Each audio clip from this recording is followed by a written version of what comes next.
Assalamualaikum warahmatullahi wabarakatuh. Perkenalkan, saya Aulia Rahma dengan NIM 2203185 dari kelas 4 Piwar A. Di sini saya akan menjelaskan tentang adaptation and flexibility.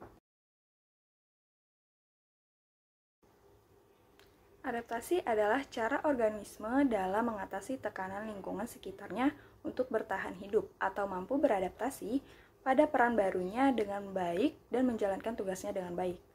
Memiliki adaptability yang tinggi punya kemampuan bagus dalam mempertahankan keseimbangan antara keperluan pribadi dan pekerjaan.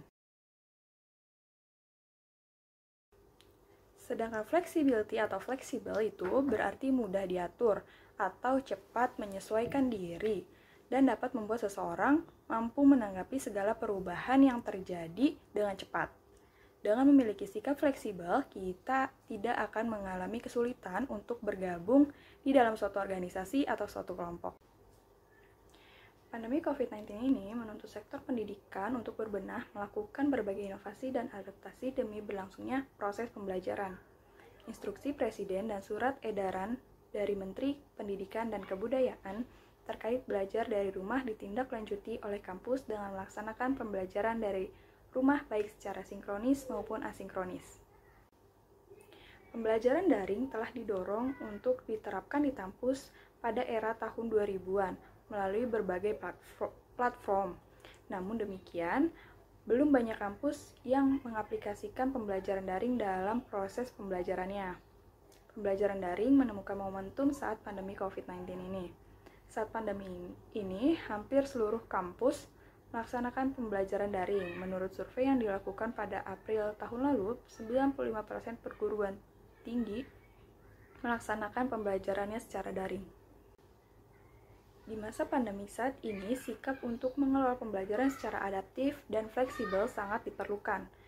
Hal yang dapat dilakukan yaitu dengan cara literasi, karena ini merupakan cara yang dapat mempertahankan kompetensi secara esensial yang dapat membekali para pelajar atau mahasiswa dengan kemampuan memilih, menganalisis, dan menggunakannya untuk mengambil keputusan. Lalu, bagaimana sih caranya agar di masa pandemi COVID ini, pembelajaran tetap bisa bermakna? Yang pertama itu, kita harus kontekstual. Lalu yang kedua, kita harus konkret atau nyata. Dan yang ketiga, kita harus relevan. Artinya ini harus sesuai dengan kebutuhan atau kondisi kita. Contoh yang bisa kita lakukan itu adalah dengan melakukan berbagai pelajaran berbasis proyek, atau bisa dengan menyimpulkan dari informasi teks yang ada atau dari suatu webinar. Lingkungan sekitar yang mendukung juga mempengaruhi pelajar atau mahasiswa agar selalu semangat dalam belajar secara daring, seperti lingkungan yang tidak berisik, tempat belajar yang nyaman, serta fasilitas yang memadai untuk pembelajaran secara daring. Mengembangkan perangkat ajar juga perlu diperhatikan dalam hal ini.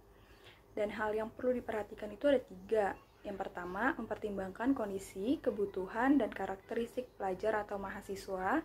Yang kedua, mempertimbangkan dan menetapkan alokasi waktu. Dan yang ketiga, mempertimbangkan bagaimana interaksi bisa difasilitasi. Secara umum, mahasiswa keberatan kalau kuliah daring terus-menerus dilakukan secara sinkronus melalui video conference, karena metode ini sangat menguras kuota internet mahasiswa.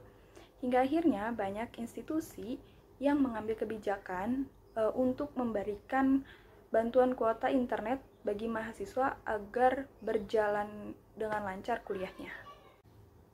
Namun demikian, sebenarnya kondisi darurat ini dapat menjadi momentum pembelajaran tentang efektivitas dari fleksibilitas kerja dan pengukuran kinerjanya. Tentu ini penting kalau kampus benar-benar ingin bertransformasi menjadi organisasi modern yang adaptif. Sekian yang bisa dapat saya sampaikan, kurang lebihnya mohon maaf. Wassalamualaikum warahmatullahi wabarakatuh.